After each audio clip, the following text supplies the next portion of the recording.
It's rock and roll time again. I'm all about rock and roll, and so is Bill. Yeah. We did a video about a year and a half ago. I'll put a link to it here. If I forget to put a link, I'll put it at the end, about shooting live music. Bill's in a rock and roll band. I came down and shot him, and check out that video. It's all about like the settings to use and different things that you want to look for when shooting live music. So definitely check that out. This one's going to be more about the actual performance of the camera. Right, so Eric has his Canon R5, and while we're playing, he's going to be testing out its functions. Now this is it's going to be dark in there, so this is really a good test for the ISO and the autofocus.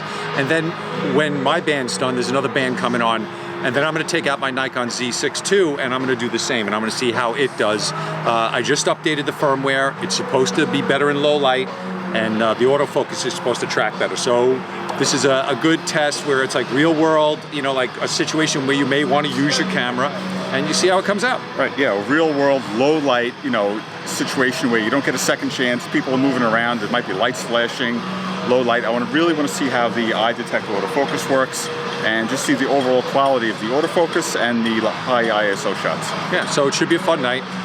It's a Ramones cover band, so it's going to get very punky, and you can tell by this door behind us. What a cool door, right? Look at all the stickers of the bands that have played here. Well, look, you play well enough, you'll get your sticker up there. You should put a Disney Image Makers, Bill and Eric Photography sticker right in the middle there. So that's tonight. So we're gonna try, may make this into 2 videos, and maybe one of Eric talking about his camera, and then one of me talking about mine. So it might be a part 1, part 2 type thing, but this will be the intro for both, I would imagine. Got my earplugs in already. Yeah, you need those. You need those. It's your hearing goes south quickly in a place like this, especially in a small, closed environment like this. Like when I'm shooting, I'm right next to the speaker sometimes. Yeah. So I'm behind everything, so I don't hear anything. But we're gonna have fun either way. All right, let's do it. See you later.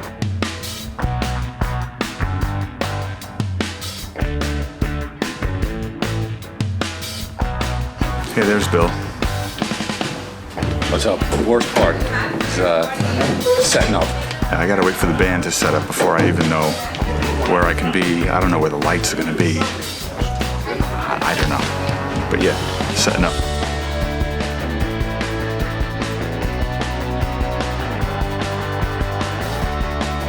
All right, quick check what's in the bag here. Got the Canon R5, got the 15 to 35 mounted on there. This is the remote trigger for the remote flashes. 135 f2 for low light, 24 1.4 for low light, 51.2 for low light, and the 70 to 200 2.8. Get some shots from the other side of the room. Got a couple of flashes, radio trigger flashes, the Canon 600, I think it's 600, the 430 that I talked about here. Put a couple of gel filters on front of these, blue on this one, red on this one. I'm going to put these in the back of the stage just to pop a little bit of extra light into there, a little bit of a drama atmosphere. Got Bill's camera in here because I don't know how that ended up in here. I have Bill's camera in here, but that's fine. Yeah, that's it. So, setting up, getting ready. We got sound check going on right now. Oh, just stopped. That's a little better. I got my earplugs in already though. I'm just gonna show you a quick picture here. I set up the lights. I might move them around a little bit. I set up 2 strobes near the back of the stage. I'm gonna show you, a quick shot I took without the strobes firing and with the strobes firing, just so you can see what a difference it makes. And I'm gonna play around with them a little bit, but the stage lighting is okay. There's some mood lighting up front, some reds and blues, but I put reds and blues in the back to kind of counteract that, give the whole scene more depth and put a little bit more action and excitement and color into the scene. So check that out. They're going to start with their sound again in just a second, so I'm going to cut this off here, but I just wanted to show you that. Alright, show's over, band's breaking down. I don't know if you can hear me. It's still pretty loud. A couple of quick thoughts before I forget.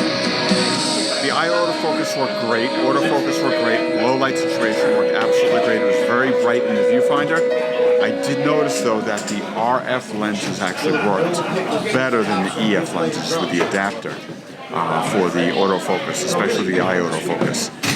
With the EF, it was great. It worked great, but the RF worked great. So just a little note on that. I just noticed that. I don't want to forget. But overall, very successful. All right, so I know you can't see it from there, but my ears are still ringing. So nice and peaceful quiet here, though.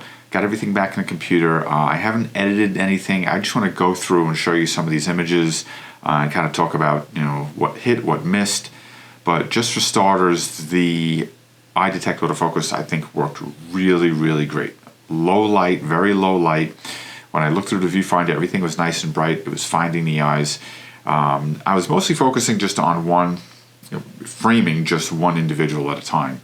One person at a time, and it was tracking them no problem. They would turn around, they would turn back again, the focus would lock back onto the eye. But let me just go through, let's look through here, we'll look through some of these images, and we'll kind of go through this. So, you know, I love shots like this close up. You know, the colors, is that red in the background, the blue in the foreground. You get a little bit of motion blur. This was shot at 1/60th of a second.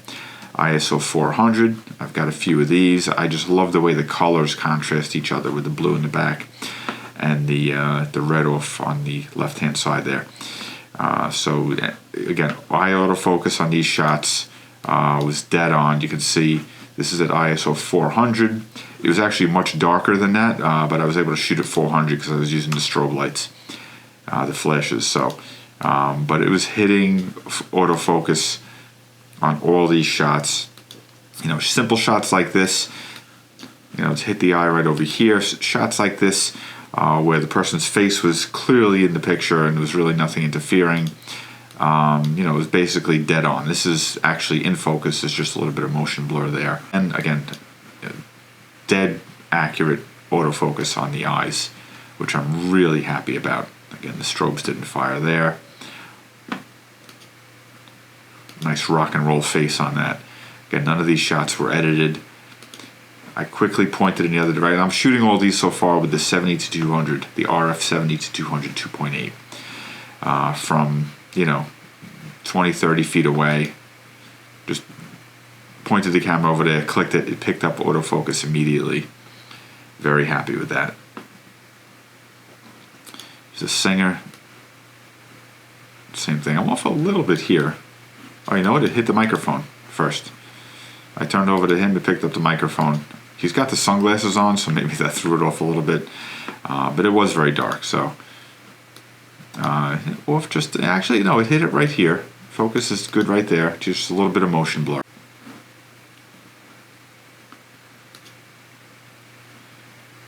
Yeah, missed just a little bit, but he was moving around. So there could be some motion blur in there. Yeah, that's motion blur. Yeah, I know it was definitely tracking him while I was shooting.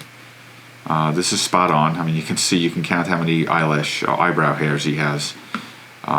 This is at 200 millimeters, 1/60th of a second.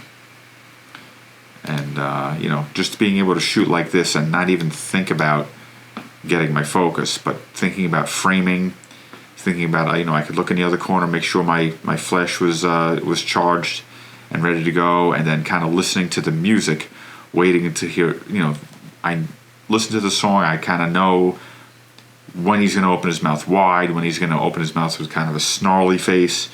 You kind of get into the music. I was at a little bit of a disadvantage. This is a Ramones tribute band, so I really don't know the Ramones music. But usually Bill's band, they're doing a different band, they're doing cover stuff, songs that I know and I can kind of really, so if you know the music, it's really easy to follow along and get the beats and know when, you know when things are going to happen. Here's Bill in the back. I love how he's got the edge of the red light from behind over here. It was tough with the strobes shooting Bill because I'm trying to take a lot of shots as the sticks are going up and down. I'm trying to get some motion blur, so I'm trying to shoot like 1/15th of a second, 1/30th of a second at the most. And the strobes are kind of stopping the action, so you really have to get it just right. But I mean, look at the autofocus on this, is just unbelievable, dead on. And he's moving his head around, and this is 200 millimeters at 1/15th of a second. And it really tracked him. You know, from this, I'll go back to this one. From this shot down here, I was shooting through the drum kit. It was actually every once in a while grabbing onto these cymbals over here instead and focusing on that, but I was really able to quickly recompose and get it right back on his eyes again. So it really didn't slow me down at all. Then I started shooting without the strobes firing, just to try to get some of those in between. This is just motion blur, to try to get some of those in between shots. With the sticks going like this, I'll be able to lighten this up a little bit. I can probably actually add some color into it, add a little bit of atmosphere, make it look a little nicer. Because I wasn't firing the strobes there, but I love shots like this with the sticks in motion. You can see how the autofocus, this is at ISO 3200. Without the flashes firing, I was at ISO 3200 at 1/30th of a second. It's also at 200 millimeters, and it's really dark in there, and it was nailing the autofocus every time. And this is just motion blur here, which is nice. Bill's having a good time. Again, nailed the autofocus right there. This is with 24 millimeters. I shot a few shots like this, but this ceiling is just terrible. So having this in the background is awful. I'd really rather have, you know, lights hanging down and stuff like that. It's just not really a good ceiling for it. So I only got a couple of shots like that and moved on. I like stuff like this. You can see a little bit of blur there, a little bit of motion blur on the hands. I like that kind of stuff. Back to the singer again. You know, dead autofocus. It's just amazing how accurate this is. He's not moving around that much, so it's a little bit easier with someone like him. Trying to get some motion in the sticks there. And again, the whole time I'm using eye detect autofocus, tracking Bill's eye here. It stayed on. Here's the whole band. Some motion blur, but it's definitely focused there. He's just moving his head around a bit. And these aren't, you know, I'm not really taking my time to compose these shots and make sure that I get focus. I'm just turning and firing, and it's really hitting, you know, every single time. You can see how sharp that is. Again, this is at actually 50 millimeters with the 1.2. So super shallow depth of field. We got this guy perfectly right there. And you can see how well that's autofocused. That's 200 millimeters now. That's without the strobe. That's just motion blur there, but it's definitely got focus. I mean, I would say I probably hit focus when it was locked on, when it caught the person's eye and it was locked on, it didn't miss focus a single time. You know, maybe off by a millimeter, it nailed focus every single time. Every once in a while, just shooting through the drum kit like this, it was off just a, you know, it would catch the cymbals or it would catch the, you know, the drum kit or something, and it was momentary though, because as soon as it saw a face, you know, if Bill turned to the side and it lost his face for a second, it would find a cymbal and then he would turn back and it would lock right onto him again. So it was so nice to be able to shoot without having to think about my focus point and making sure that I focus and recompose or move the point around or anything. Just to point the camera, have the eye detect autofocus on. It was on AI servo mode the whole time, and to just point it in any direction and it would pick up a face and lock onto the eyes. It really worked great. Very, very low light conditions. Most of the light that you see in these shots is backlit from the flashes that I had set up on the stage. Very little light coming from in front or above, so very dark conditions. I gotta say, really, really, really happy with the R5, with the eye detect autofocus, with the AI servo mode, and yeah, really, really great stuff. So like I said, take a look at the video that we did regarding shooting live music. We get a little bit more in-depth in detail there as far as the settings that you want to use and how you want to set it up and the kind of the way you want to frame shots and things like that. We go into a lot more detail there in that video, so definitely check that out. Let us know if you have any questions or anything in the comments, anything that you guys do when you're shooting live music, any tips or anything. Share those with us in the comments below. We love to hear from you. Thanks a lot for watching, and we'll see you next time.